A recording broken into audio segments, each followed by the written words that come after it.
Hello and welcome to the One Stop Hobby Shop. This video is going to be a quick video going over how to make chocolate from scratch.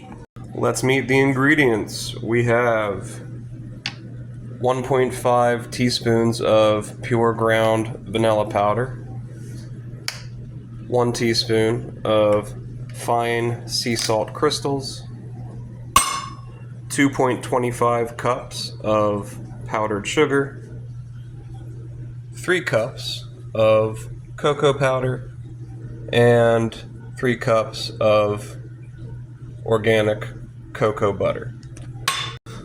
For the tools, we're going to be using a double boiler that you're going to go ahead and get the water boiling on, a scooper for scooping, a fine mesh strainer for straining, a mixing bowl for mixing, and a chocolate mold for chocolate molding.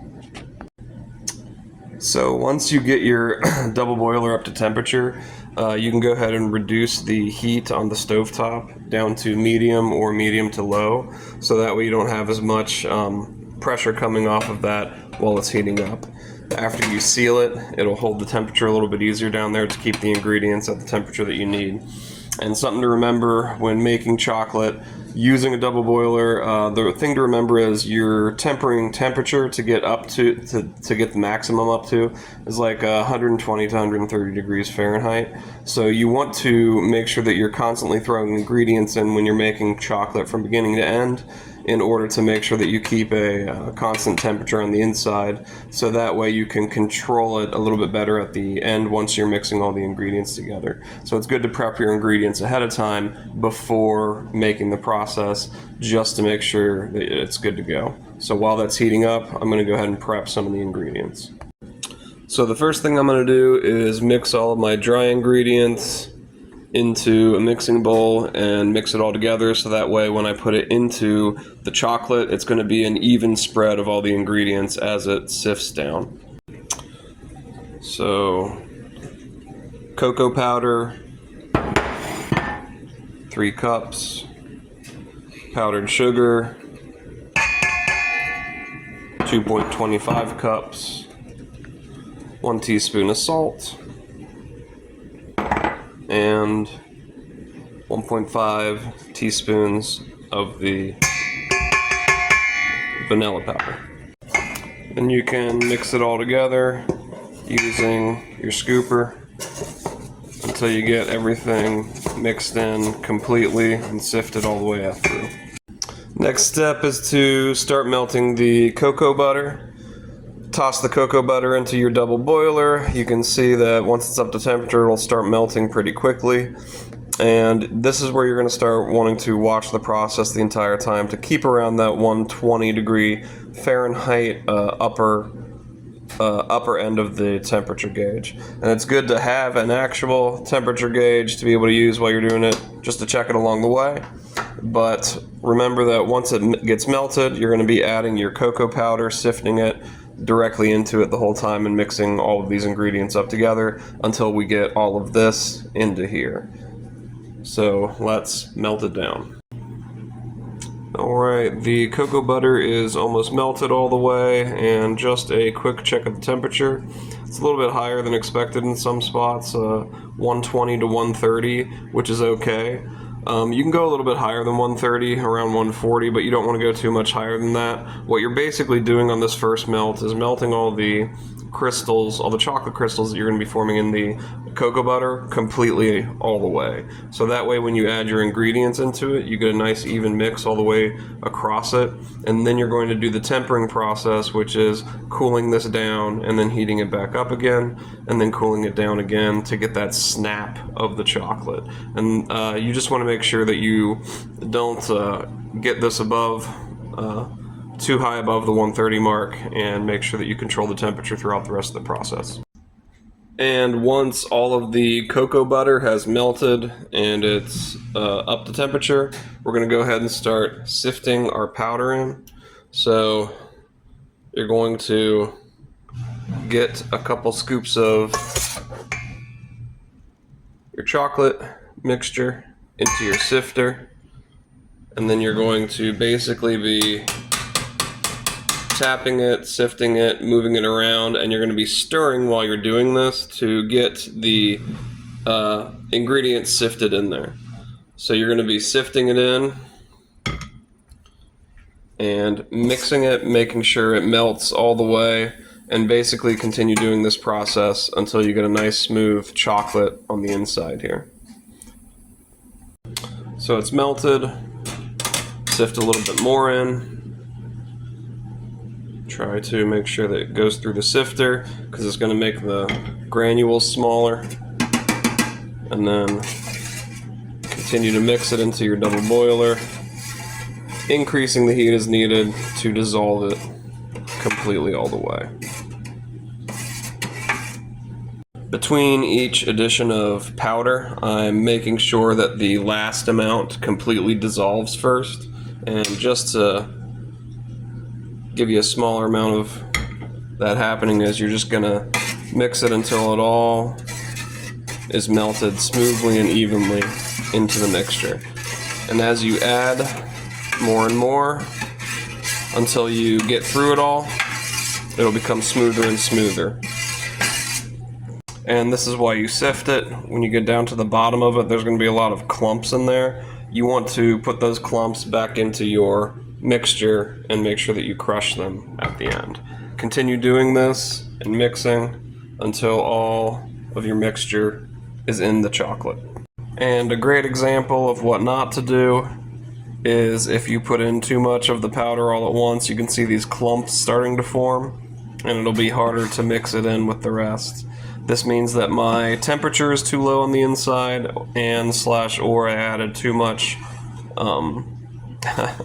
powder all at once, so increase the temperature to be able to get rid of those clumps and mix it a little bit more slowly until they dissolve.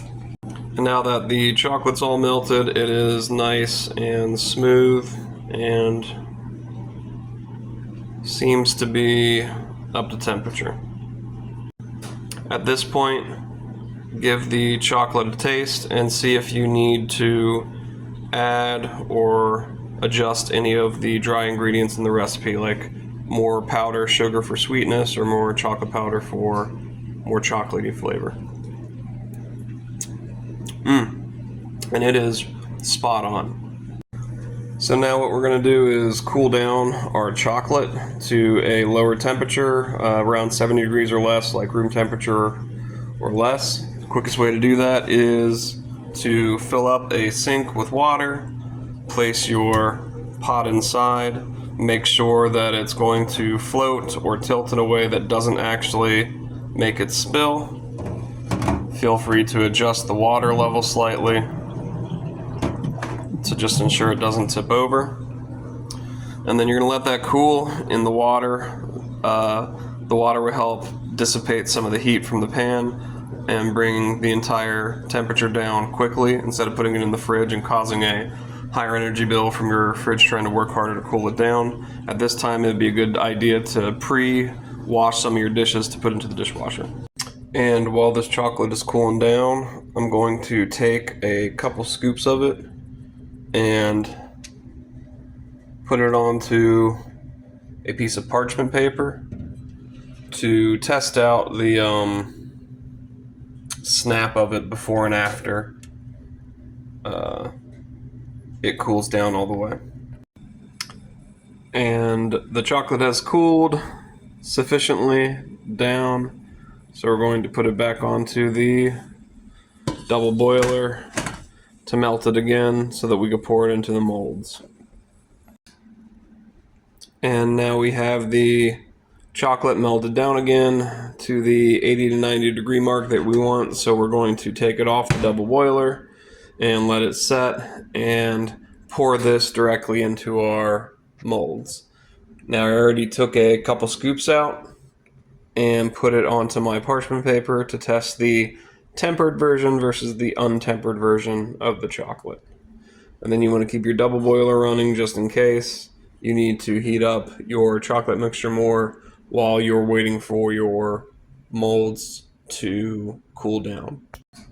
While I'm finishing the process, the tempered and untempered versions of the chocolate is going to go into the refrigerator to cool down during the rest of this. Now to scoop the chocolate into the molds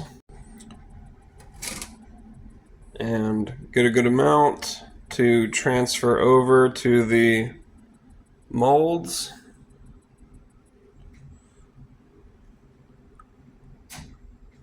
I'm going to try thin bars as well as individual pieces. I'm just going to continue scooping the chocolate mixture into all the different parts till everything is filled. Then once you get your molds all filled up, you want to take a spatula and just go over the top of all of the sections to try to scrape some of that chocolate down onto the parchment paper below. That way when it freezes, you can pick off the extra pieces, put it back into your double boiler, and continue this process until you use up all the chocolate. While I wait for my chocolate bars and drops to solidify, I'm going to go ahead and cool down my tempered and untempered versions using the freezer to get it to a significant similar temperature and then heat it back up to room temp to test. My tempered and untempered test chocolates have cooled down. You can see the untempered one is a lot more splotchy, has a lot more discoloring on the top versus the tempered one that has been cooled and then reheated that has a nice, smoother, much darker chocolate texture all the way across it. That is the reason that you make sure to heat your chocolate up and then also cool it down and then heat it up again before you cool it down. And now we're going to transfer our bars and chocolate bites into the freezer to be able to cool it down to temperature a lot quicker than waiting in the fridge. And now that the chocolate's cooled down, we're going to flip it over onto parchment paper to try to get them out of the molds, basically. Just flip them over and start tapping them out. And after you tap the chocolate out, it's nice, crisp, has a good sheen to it if tempered correctly, and you can keep on doing this until you are out of your chocolate recipe. And this is the final product after I've solidified all of the chocolate and tapped them out of the molds. I have about 9 by 8 small tiny individual pieces, so about 72 small pieces, and then 3 pretty good size and pretty good thickness chocolate bars as well. And the chocolate turned out pretty good. It's got a nice there we go. Nice snap to it. Yeah. And it tastes pretty good as well.